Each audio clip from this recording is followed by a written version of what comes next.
Hello बच्चों, तो स्वागत है आप सभी का युवा क्लास के यूट्यूब चैनल पर। तो आज हम लोग चैप्टर त्रिकोणमिति के पार्ट 2 में हैं, जिसमें प्रश्न नंबर 3 को सॉल्व करेंगे लोग। देखते हैं प्रश्न नंबर 3 क्या है कि यदि sin a इक्वल टू 3/4 है तो cos a और tan a का मान ज्ञात करना है। ठीक है, तो सॉल्व करते हैं लोग। तो सबसे फर्स्ट ऑफ ऑल हम लोग क्या लिखेंगे लोग, इसमें ये दिया है प्रश्न के बाद दिया हुआ है, हम लोग लिखेंगे लोग दिया है क्या कि sin ए इक्वल टू 3/4, यानी पी का वैल्यू 3 है और एच का वैल्यू 4 है। ठीक है, अब फिर बोल रहा है ना कॉस ए ज्ञात करना है, फिर ज्ञात करना है tan ए। ठीक है, तो सबसे पहले बी प्राप्त नहीं है तो बी प्राप्त कर लेते हैं हम। तो B equal to root under H square minus P A square. ठीक है, रूट अंडर एच कितना है 4, यानी स्क्वायर माइनस पी का वैल्यू 3, 3 का स्क्वायर। कितना होता है 16 और 3 का स्क्वायर 9। अब देखिए 16 से 9 हटेगा तो 7, 7 का कोई वर्गमूल नहीं होता, इसलिए 7 रूप के अंदर आ जाएगा, बी का वैल्यू 7 प्राप्त होगा। अब देखते हैं लोग प्रश्न क्या बोला है, पहले निकालना है कॉस ए का वैल्यू। कॉस ए फॉर्मूला क्या होता है बी बाई एच। ठीक है, यानी बी का वैल्यू कितना निकाला हम लोग रूट 7, और एच का वैल्यू कितना है, एच का वैल्यू यहाँ पर 4 दिया हुआ है, 4 दिया हुआ है। ठीक है, उसके बाद क्या है tan क्या है tan ए का वैल्यू क्या है, tan ए का वैल्यू है p बाई बी। क्या है p बाई बी, tan तो p बाई बी, तो p का वैल्यू कितना है 3 और p का वैल्यू क्या है सिंपल, ये ऐसे खत्म।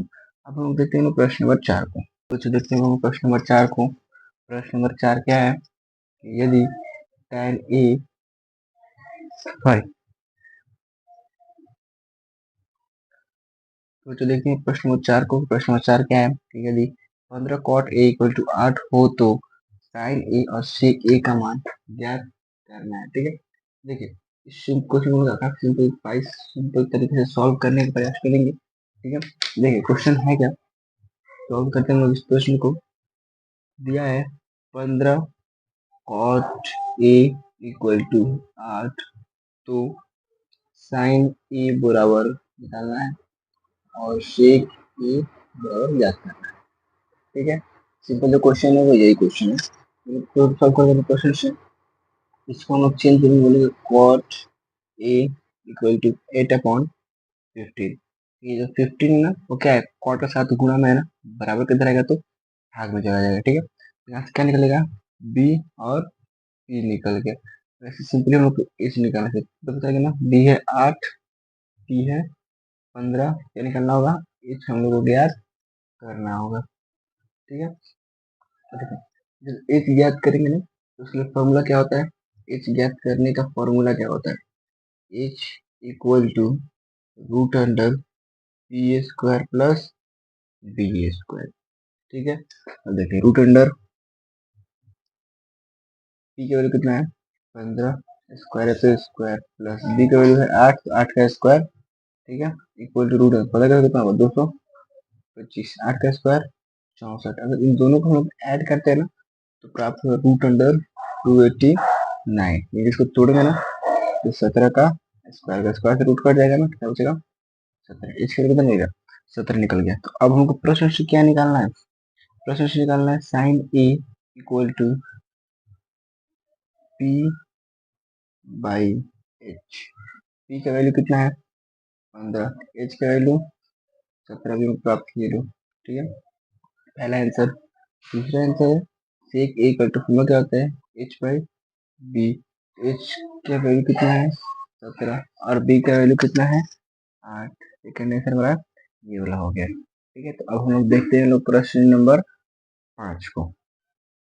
देखिए बच्चों प्रश्न नंबर 5 क्या है कि यदि सेक थीटा इक्वल टू 13/12 हो तो अन्य सभी त्रिकोणमितीय अनुपात ज्ञात करें। मैंने आपको बताया कि कुल त्रिकोणमितीय अनुपात 6 है। ठीक है, अन्य सभी त्रिकोणमितीय अनुपात ज्ञात करना है ना, तो हम लोग पहले क्या करेंगे सॉल्व करने के लिए प्रोसेस अपनाएंगे लोग। क्या कर रहे दिया है, क्या दिया है सेक थीटा इक्वल टू 13/12, यानी एच अपॉन पी दिया है। एच का वैल्यू प्राप्त है ना 13 से कुछ बी हुआ, और बी का वैल्यू कितना है 12। पी का वैल्यू पहले हम पी को निकाले पहले फिर त्रिकोणमितीय अनुपात निकालेंगे। पी को फॉर्मूला क्या होगा root under H square minus B square. H की वैल्यू है 13 स्क्वायर माइनस बी की वैल्यू है 8 स्क्वायर, ठीक है, इक्वल टू रूट है 13 का 160 बारह का 140, तो इसको नेगेटिव करेंगे ना बचेगा रूट के अंदर 25 कितना बचता है 5 का स्क्वायर रूट अंडर स्क्वायर से रूट कर देगा, पी का वैल्यू निकलेगा 5 निकलेगा। अन्य सभी त्रिकोणमितीय अनुपात क्या निकालना है प्रश्न से, तो प्रश्न में कह रहा है ना इस बात को हमें प्रश्न बोल रहा है कि हम लोग को प्राप्त करना ही करना है, तो प्रश्न से जो वैल्यू पर लिख लेते हैं लोग, ठीक है, कि sine theta cos theta tan theta, पहले तीन निकालते हैं हम लोग। साइन का फॉर्मूला क्या होता है p बाई एच, कॉस में क्या होता है b बाई एच, tan में क्या होता है p बाई b होता है, ठीक है, तो साइन थीटा थीटा में p चाहिए ना, p का वैल्यू 5, h का वैल्यू कितना है 13 है, ठीक है, b का वैल्यू कितना है 12, h का वैल्यू 13, tan है p 5 और b का वैल्यू कितना है 12। अन्य तीन और बचते हैं कौन कौन, कोसेक थीटा सेक थीटा और कॉट थीटा।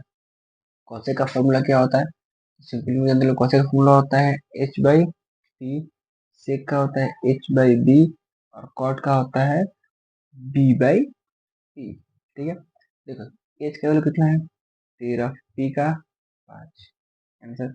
अब देखिए सेक थीटा h है ना, h का वैल्यू 13, b का वैल्यू कितना है 12, p क्या बोलते हैं b बाई h है ना 12/5, ये टोटल क्यों है ना, ये क्या है हमारे त्रिकोणमितीय अनुपात है, क्या है त्रिकोणमितीय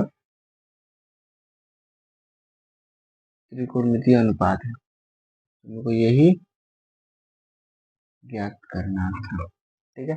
देखते हैं हम प्रश्न नंबर 6 को, प्रश्न नंबर 6 क्या है, नंबर 6 को प्रश्न नंबर 6 क्या है कि यदि यदि एंगल ए और एंगल बी न्यून कोण हो जहाँ cos A equal to cos B, तो हमें दिखाना है ना कि एंगल ए बराबर क्या है एंगल बी के, करने के बाद दो त्रिभुज निर्माण करते हैं कि समझने में थोड़ी सी आसानी प्राप्त हो रही है, ठीक है।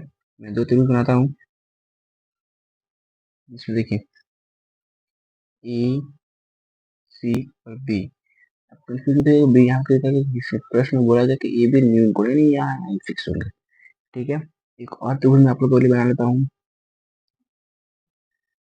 बनाएंगे ऐसे कि ए बी सी, दोनों कंडीशन बात क्या रहेंगे तीन रहेंगे, ठीक है।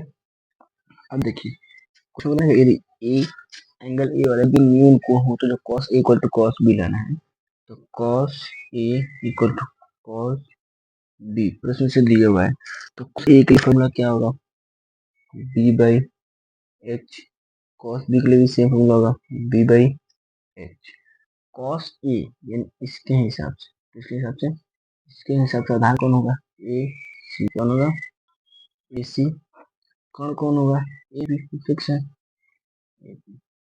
ठीक है।